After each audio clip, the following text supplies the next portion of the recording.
Bienvenidos a todos y a todas. En el vídeo de hoy traigo otro vídeo de Brian Tracy. Libera tu potencial. Impresionante orador motivacional. Espero que os sea muy útil. Gracias por todo.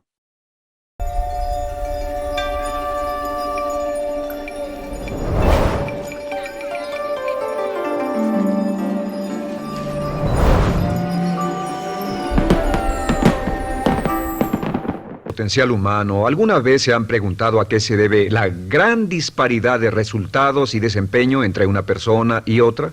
Una persona que percibe $250,000 anuales no es 10 veces más astuta ni mejor que una persona que percibe $25,000 anuales. ¿Por qué la diferencia de 10 veces sus ingresos? Y si tomamos a una persona que percibe $2,5 millones al año, ¿será esa persona 100 veces mejor, más astuta que la persona que gana $250,000?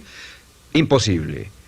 En un estudio reciente de coeficiente intelectual probaron a 1,000 personas de una cierta población y llegaron a la conclusión de que la mejor persona entre los 1,000 solo era 2,5 veces más astuta que la persona de menor coeficiente intelectual. Solo 2,5 veces la disparidad, y tal vez eso sea con toda la población. ¿A qué supone que se debe la diferencia? Al hablar de potencial humano, llegamos a una fórmula que deduje hace algunos años.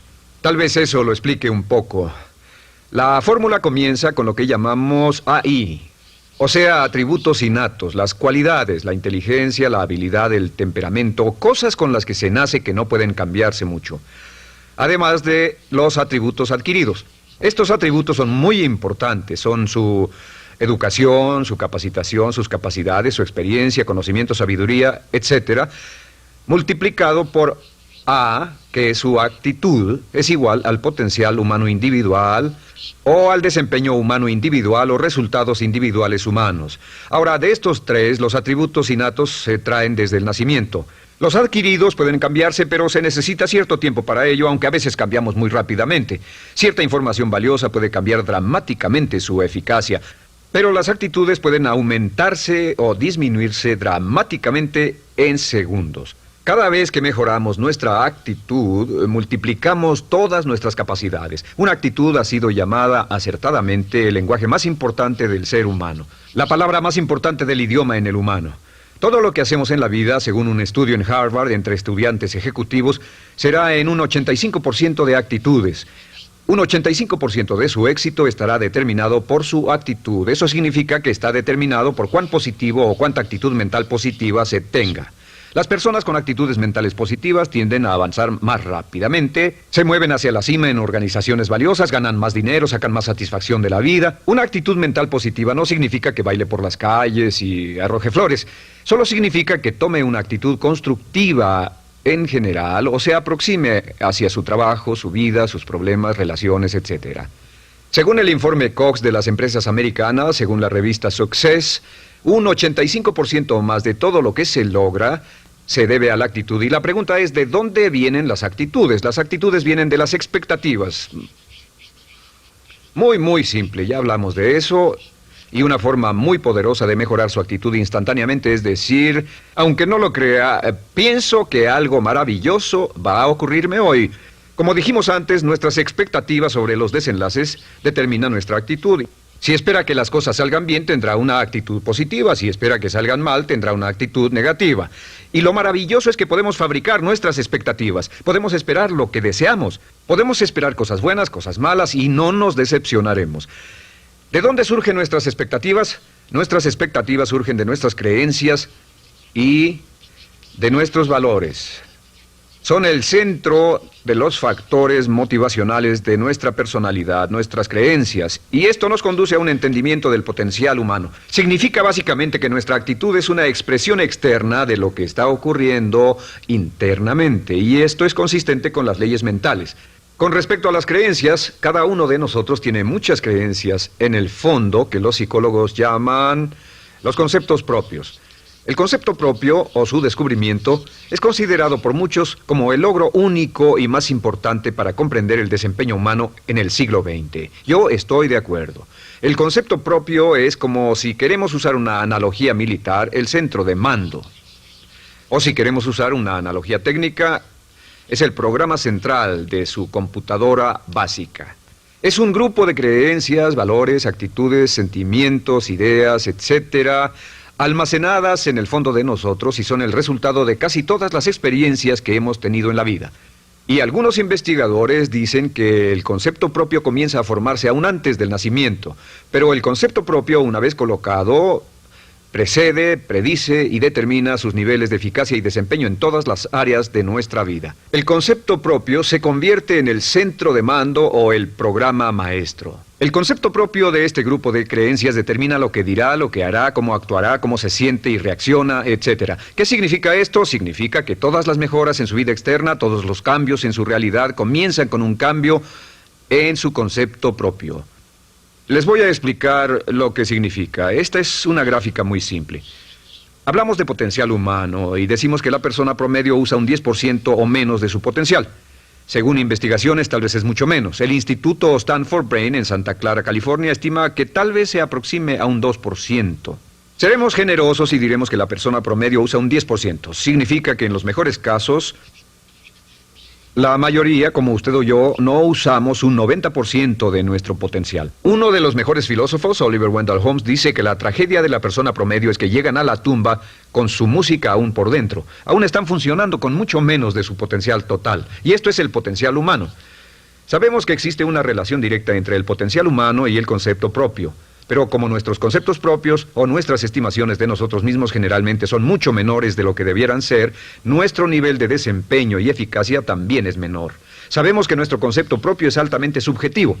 ¿Qué significa esto? Significa que el concepto propio, lo que pensamos que es cierto sobre nosotros mismos, no está basado en la realidad, está basado en información que hemos tomado y aceptado como cierto, hasta el grado en que creemos lo que sea de nosotros mismos y se vuelve cierto para nosotros porque actuamos de una forma consistente con ello. Algunas personas que leen sus horóscopos y creen en horóscopos predicen su futuro. Hay algunas personas que toman la crítica y las opiniones de otros a quienes ni siquiera respetan y hacen suyas esas ideas, dando un resultado muy negativo. Lo que piense, lo que acepte como cierto, se vuelve cierto para usted.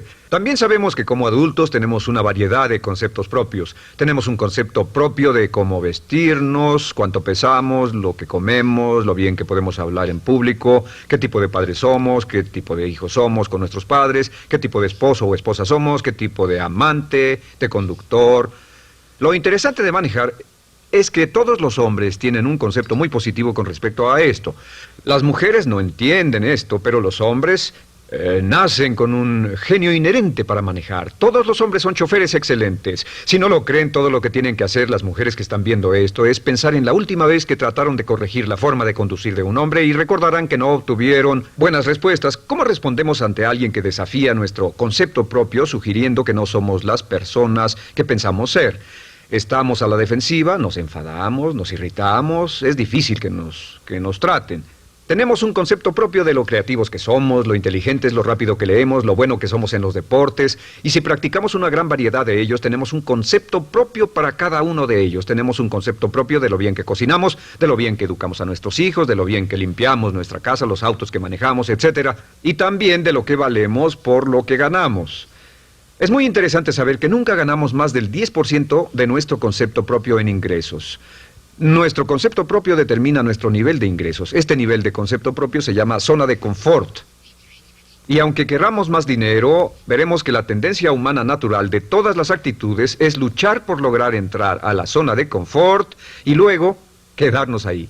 Si ganamos un 10% por encima de nuestro concepto propio de ingresos, tendremos una necesidad imperante de deshacernos de ese dinero. Lo donaremos, lo gastaremos en forma extravagante y hasta lo perderemos si recibimos demasiado. Las personas que ganan la lotería siempre están quebradas a los 2 o 3 años. Queman el dinero porque ese dinero está más allá de su concepto propio. Si gana 10% o menos de su nivel de concepto propio, se descubrirá luchando, trabajará más duro, más tiempo, pensará en forma más creativa, buscará diferentes formas para aumentar sus ingresos o sus segundos ingresos. La única forma de mejorar cualquier parte de su vida, incluyendo sus ingresos, es aumentando el nivel del concepto propio de sus ingresos, comenzando a pensar en usted como si estuviera ganando más dinero. Si quiere bajar de peso, la única forma en que podrá lograrlo es pensando en que está delgado. Piense en usted mismo como una persona más delgada. Si quiere volverse una persona más popular, más amorosa, más feliz o más sana, comience a pensar una y otra vez en esas cosas hasta que se vuelvan parte de su nuevo concepto propio.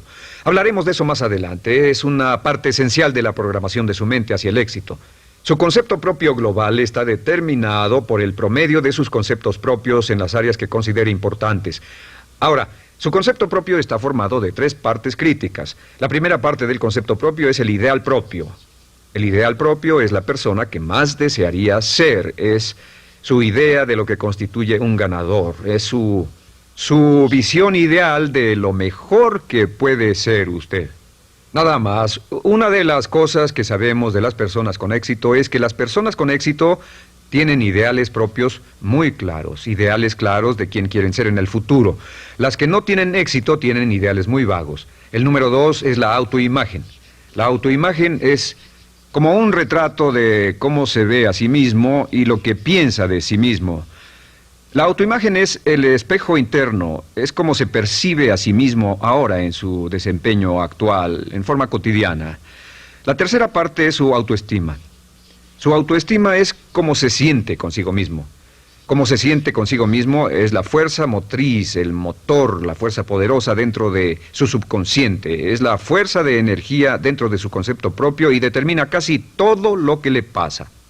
La mejor definición de autoestima es cuánto se agrada a sí mismo. Cuánto se agrada a sí mismo como esposo, cuánto se agrada a sí mismo como empleado, cuánto se agrada a sí mismo como jefe, como inversionista, como orador profesional, como atleta, etcétera. Según se agrade a sí mismo, su nivel de autoestima, su sentimiento emocional global respecto a cualquier área de su vida, determina su desempeño y su eficacia en dicha área.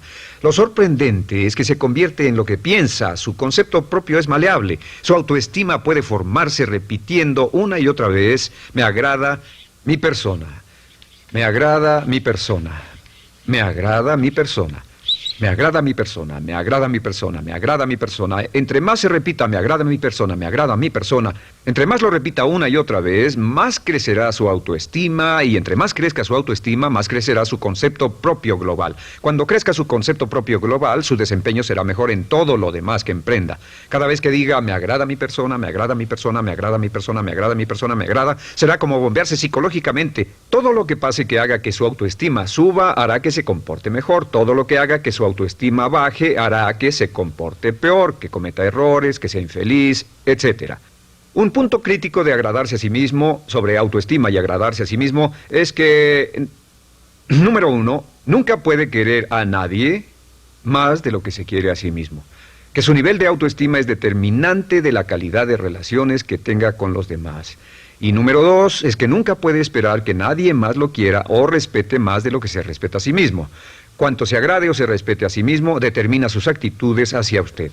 Todas las escuelas de psicología actualmente están de acuerdo en el hecho de que depende de lo que usted realmente se quiera y se respete a sí mismo como un ser humano valioso e importante, tiene efecto sobre todo lo que le pase. Cuánto se agrade a sí mismo y lo que puede hacer es mejorar su autoestima diciendo me agrada mi persona, me agrada mi persona, me agrada mi persona, me agrada mi persona. Y esto nos lleva a la pregunta, ¿de dónde viene el concepto de autoestima? Y descubrimos que el concepto propio es maleable, puesto que no nace con este concepto propio, no nace con ninguna idea sobre sí mismo, no nace con autoimagen ni autoestima, nace en cierto modo como potencial propio. Es la mejor forma de plantearlo. La persona promedio llega al mundo como potencial puro. Y no tiene el concepto propio de que todo lo que es ahora, todo sentimiento que tiene, toda actitud o valor, tuvo que aprenderlo en el transcurso de su vida. También sabemos que el niño llega al mundo con una necesidad imperante de amor y contacto. Y como una gran cantidad de investigaciones lo indican, necesitamos mucho amor y contacto durante toda nuestra vida, pero en especial durante nuestros años de formación, porque de niños aprendemos quiénes somos, cuánto valemos, si somos importantes, inteligentes, amorosos, chistosos. Todo esto lo aprendemos por la forma en que nuestros padres nos tratan. Si nuestros padres, nuestros parientes, tíos o tías, en especial nuestros padres, nos tratan como si fuéramos realmente importantes, crecemos pensando que somos realmente importantes, pero si nuestros padres no lo hacen, pasa algo más. Sabemos que los primeros años de vida son los más importantes para el desarrollo del concepto propio, que un niño comienza a partir de cero. El niño nace sin saber quién es él o ella. Son sumamente valiosos el primero, segundo, tercero, cuarto y quinto años de vida. Algunos psicólogos pensaban que eran los 5 primeros años, pero ahora dicen que son los 3 primeros años. En sus 3 primeros años de vida el niño aprende quién es y dicen que si se les da suficiente cantidad y buena calidad de amor en los 3 a 5 primeros años, los prepara usted de por vida. Los coloca en una base sólida de autoestima y confianza en sí mismos, valor e importancia realmente. Existe una relación directa entre la calidad y la cantidad de amor y el desarrollo de una personalidad sana. Entre más amor, amor incondicional, reciba un niño en sus años formativos, más fuerte será la base de su personalidad. El reverso de la educación es que casi todos los problemas de psicosis, neurosis, perturbaciones de la personalidad y problemas de comportamiento surgen de los problemas que se tengan con el concepto propio. Ahora observemos a los adultos. Aquí está nuestra personalidad adulta. Si nos observamos, podemos llegar a reparar nuestras bases, por así decirlo, repitiéndonos una y otra vez: me agrada mi persona, me agrada mi persona, me agrada mi persona, y llevamos ese concreto reparador hacia la base de nuestra personalidad. Los niños necesitan el amor como las rosas necesitan la lluvia. Los niños que carecen de amor a menudo mueren por escasez de amor. Es una enfermedad llamada marisma. Ahora, ¿qué más sabemos sobre los niños? Sabemos que los niños llegan al mundo con 2 atributos notables. El primero es que no sienten temor. Los niños nacen sin temores. No temen a nada excepto a caerse y a los ruidos fuertes. Y esto se expresa en sus actitudes: yo puedo. Los niños llegan al mundo pensando que pueden hacer cualquier cosa, y quien haya criado a un niño hasta la edad de 3, 4 o 5 años sabe que debe pasar esos primeros años evitando que se maten, porque son como pilotos japoneses, porque no le tienen miedo a nada. Su segundo atributo es que llegan al mundo totalmente espontáneos. Dicen lo que quieren, hacen lo que quieren, son totalmente desinhibidos. Totalmente. Ellos no temen hacer nada de lo que desean, y esto se expresa en su actitud: no quiero. No tengo que hacerlo. Si ha tratado de controlar a un niño, lo habrá visto. Lo primero que dicen cuando comienza a darle órdenes, lo primero que aprenden es: no tengo que hacerlo. Claro, a veces cambiamos sus mentes de una u otra forma, pero estos son los 2 atributos con los que los niños llegan al mundo. Llegan al mundo sin temores y desinhibidos. ¿Qué significa esto? Significa que nuestro derecho innato natural es no ser temerosos y ser desinhibidos. Y solo cuando podemos crear la misma situación en nuestra vida adulta, cuando no tememos y somos desinhibidos, nos sentimos a gusto con nosotros mismos. Las mejores organizaciones, las mejores compañías son las que crean un ambiente donde nos sentimos sin temores y sin reservas para ser nosotros mismos y para hacer lo mejor de nosotros. Al crecer descubrimos que los niños aprenden de 2 maneras. La primera es por imitación. Imitan a uno o a ambos padres, en especial al padre dominante. Algunas veces el padre dominante cambiará cuando crezca el niño, y a veces los niños imitan al padre, a veces a la madre, pero aprenden por imitación.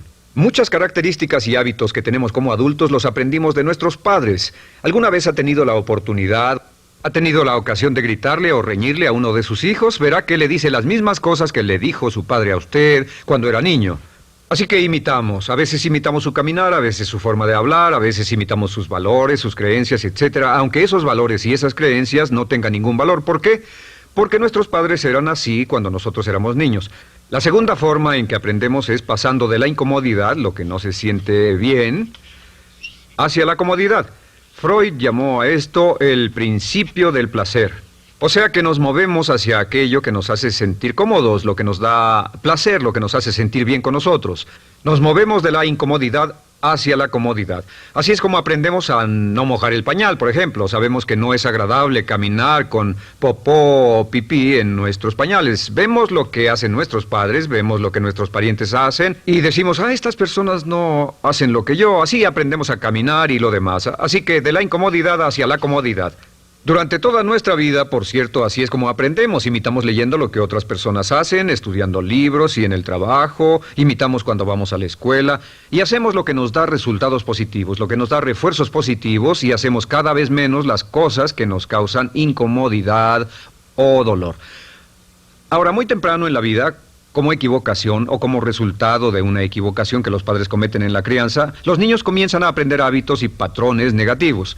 Los patrones y hábitos negativos tienen sus raíces principalmente en la crítica destructiva. La crítica destructiva comienza muy temprano en la vida, a veces en los primeros meses. Y la crítica destructiva la usan los padres para dirigir y controlar a sus hijos. Desafortunadamente, tiene un efecto muy peligroso y dañino sobre nosotros, ya que la crítica destructiva tiende a minar la integridad de la personalidad del niño. Muchos de nosotros, incluyéndome a mí y a muchos de ustedes, nos hemos visto minados y heridos por la crítica destructiva más que todas las guerras en la historia. Ahora, como resultado de la crítica destructiva, comenzamos a desarrollar hábitos y patrones negativos. Los patrones de hábitos negativos son respuestas condicionadas hacia los estímulos. Los patrones de hábitos negativos se desarrollan en los inicios de la vida. Se desarrollan como resultado de una repetición del temor y el dolor una y otra vez. Se desarrollan como resultado de la crítica destructiva, el castigo físico, etc. En los inicios de la vida comenzamos a desarrollar dos manifestaciones que nos persiguen durante toda nuestra vida y más que ninguna otra cosa inhiben nuestro potencial. La primera es la llamada patrón de hábito negativo inhibido. El patrón de hábito negativo inhibido se aprende cuando al niño le dicen una y otra vez no. Aléjate de ahí, no toques eso, y se le castiga. Cuando el niño intenta algo nuevo, o se involucra con algo, o huele algo, o derrama algo, o rompe algo accidentalmente, el padre estalla y se enfada mucho. Como ven, el niño está impulsado por la curiosidad insaciable de explorar su mundo. Y lo que pasa es que cuando lo explora o se interesa y echa a perder algo, si el padre reacciona golpeando al niño, el niño comienza a pensar cada vez que intento algo nuevo, cada vez que intento algo diferente, cada vez que voy más allá de mis límites, cada vez que me salgo de mi zona de comodidad, cada vez que no juego sanamente, me golpean, me castigan, me lastiman, me envían a mi alcoba y me siento mal. Y muy pronto el niño desarrolla el sentimiento de no puedo, no puedo. No puedo. Cada vez que trato algo diferente, me castigan. No puedo, no puedo, no puedo. Es como la respuesta de Pavlov. Pavlov sonaba la campana y le daba de comer a un perro, y el perro salivaba, y Pavlov alimentaba al perro. Mientras sonaba la campana, el perro salivaba y siguió haciendo eso, y después Pavlov solo sonaba la campana y el perro salivaba. Lo que pasa en la vida adulta es que esto crea lo que llamamos temor al fracaso. El temor al fracaso es una respuesta condicionada a un proceso de crítica destructiva que ocurre en los primeros 5 o 6 años de la vida. El temor al fracaso automáticamente nos activa, nos sentimos ansiosos, tensos, intranquilos, sentimos presiones y estrés en nuestro plexo solar, sentimos ganas de retirarnos del evento y el temor al fracaso es la razón principal por los fracasos en la vida adulta. Es la razón principal por la que evitamos cumplir plenamente nuestro potencial. De hecho, todos los patrones de hábitos negativos se experimentan en el cuerpo físico. Puedes saber cuál es un patrón de hábito negativo porque se siente en el cuerpo físico, precisamente. El patrón de hábito negativo inhibido, el temor al fracaso, el no puedo, ocurre primero que todo en el plexo solar. ¿Ha tenido la ocasión donde debe hablar frente a un grupo, debe ir a una revisión de su desempeño o debe hacer una llamada determinante? Primero su plexo solar se aprieta. Si el temor continúa, su respiración se acelera. Su corazón comienza a latir apresuradamente, su frecuencia respiratoria aumenta y le duele la cabeza como migraña en la parte frontal, su garganta se le cierra y no puede hablar y se le seca la boca por completo. Y como se pone tan tenso y asustado, va corriendo al baño. Estas son todas las manifestaciones. No hay peligro físico, pero sí peligro psicológico, una respuesta condicionada. Cuando sentimos estas cosas, la tendencia es retirarse de la situación que las ocasiona y es la razón por la que no logramos mucho si retrocedemos. Es muy importante. El segundo patrón de hábitos negativos es el compulsivo. El patrón de hábito negativo compulsivo se aprende cuando a los niños se les dice una y otra vez, más vale que lo hagas. Si no lo haces, tendrás problemas o me las pagarás. A los niños se les convierte en recipientes del amor condicionado. Los padres no intentan hacer esto, pero lo que hacen es sugerirle al niño, no te amo. Por lo tanto, no estás a salvo, a menos y hasta que hagas lo que yo quiero. El niño crece sintiendo, tengo que hacer Lo que quiera mi mamá, debo complacerla, debo complacer a papá, debo complacer a los demás, debo complacer a mis parientes y a veces debo complacer a mis semejantes, debo complacer a mis maestros, debo complacer a todo el mundo y crecen con esto, debo. No puedo hacer lo que quiero hacer, debo hacer lo que complace a las demás personas. Este patrón de hábito negativo muy temprano en la vida se traduce en el temor al rechazo. El temor al rechazo lo experimentan los hombres como adultos como un comportamiento tipo A. Hablaremos del comportamiento tipo A posteriormente. El comportamiento tipo A es una necesidad compulsiva o excesivamente compulsiva de complacer de algún modo a alguien sin normas de comportamiento, prácticamente sin pensarlo. El temor al rechazo nos impulsa, nos hace muy sensibles a las necesidades de los demás. Hacemos cosas que otras personas quieren, no hacemos lo que nosotros queremos. Siempre estamos tratando de complacer a los demás, tenemos preocupaciones o nos importan las opiniones, sentimientos y actitudes de otros hasta el punto donde ocultamos nuestras necesidades. El temor al rechazo se siente en la columna del cuerpo. Se divide el cuerpo a la mitad y se siente hacia abajo en la mitad posterior del cuerpo. El primer lugar donde comienza a sentirse el temor al rechazo es generalmente en los hombros y el cuello. Nos sentimos entumidos, duros, tensos. Cuando tenemos mucho que hacer sentiremos un estrés tremendo en la columna. Los músculos se estiran en la parte posterior. A veces se manifestará como flebitis y venas varicosas y a menudo nos darán dolores de cabeza en la parte posterior de esta porque las arterias carótidas que llevan la sangre hasta la cabeza, los músculos a su alrededor se contraen y la cantidad de sangre que fluye hacia la cabeza fluye más lentamente y se siente un terrible dolor de cabeza en la parte posterior. Estos dos temores, los patrones de hábitos negativos compulsivos, el compulsivo y el inhibitorio, son resultado de la crítica destructiva, el gran destructor de la personalidad que nos persigue durante toda la vida. Y lo maravilloso de todo esto es que como son patrones de hábitos aprendidos, podemos olvidarlos. Podemos acabar con el temor al fracaso que nos detiene. Podemos acabar con el temor al rechazo que hace que hagamos cosas que complacen a los demás en vez de complacernos a nosotros, trabajando con nuestra propia autoestima.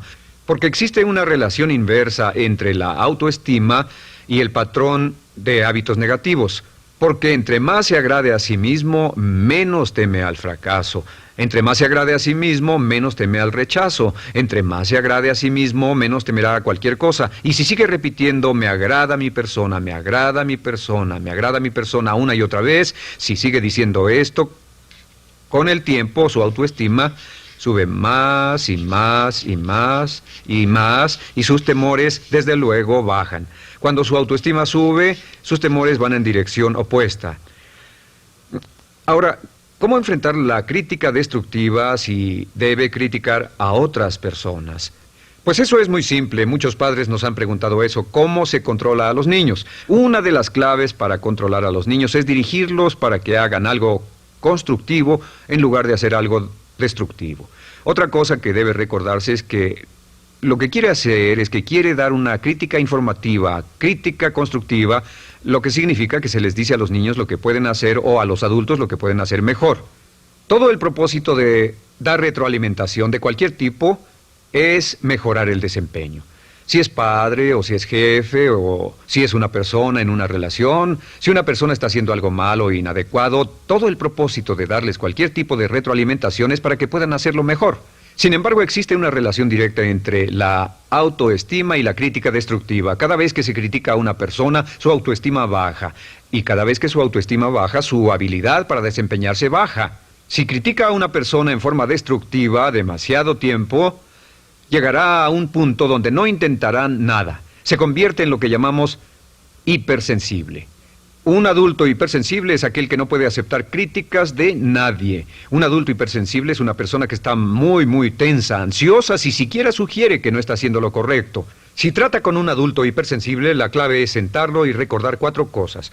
Número 1, comenzar con alabanzas.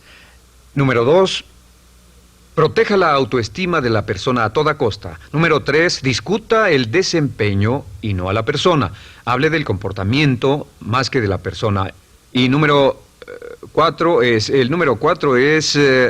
enfocarse hacia el futuro en vez de en el pasado. Enfóquese hacia lo que va a hacerse en forma diferente en el futuro en vez de lo que pasó en el pasado. ¿Por qué? Una razón muy simple, porque una persona no puede controlar el pasado. Al no poder controlar el pasado, cualquier crítica de lo que han hecho en el pasado les da un estrés tremendo y frustración. Así que, en resumen, la clave del éxito en la vida es una actitud mental positiva. Una actitud mental positiva se basa en expectativas de éxito, de una serie de expectativas positivas. Esa serie de expectativas positivas se basa en sus creencias y en su concepto de sí mismo. El centro de su concepto propio que determina su eficacia en la vida es su autoestima, y su autoestima se mide por cuanto se valore a sí mismo. Las dos cosas que nos frenan más que nada son el temor al fracaso y el temor al rechazo. Y uno de nuestros secretos centrales de éxito es este: conviértase en un organismo generador de autoestima perpetua. Haga continuamente cosas para usted mismo, hacia sí mismo en su vida, que hagan que se agrade a sí mismo, que se ame, que se acepte, que se respete, que hagan que se sienta fantástico con usted mismo. Si es un jefe o un padre, no olvide que la clave para el máximo desempeño en su hogar y en su trabajo es hacer que las personas se sientan maravillosamente consigo mismas. Entre mejor se sienta consigo mismo y más se agrade, más probable será que logre que las personas a su alrededor lo quieran, lo acepten, lo respeten, se respeten.